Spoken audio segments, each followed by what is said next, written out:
بسم اللہ الرحمن الرحیم۔ السلام علیکم ورحمۃ اللہ وبرکاتہ۔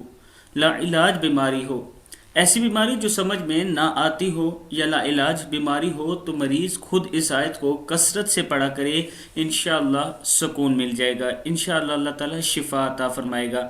دعا کیا ہے؟ بسم اللہ الرحمن الرحیم۔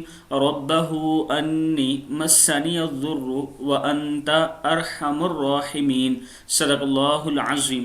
اللہ تعالی ہم سب کو اس پر عمل کرنے کی توفیق دے۔ اس کے ساتھ میں اپنے دوستوں سے گزارش کروں گا کہ میں ایک جگہ مسجد بنا رہا ہوں، اس سے پہلے بھی الحمدللہ آپ دوستوں کے تعاون کی وجہ سے 3 مساجد کا کام چل رہا ہے، جس میں سے ایک تقریباً کمپلیٹ ہو چکی ہے۔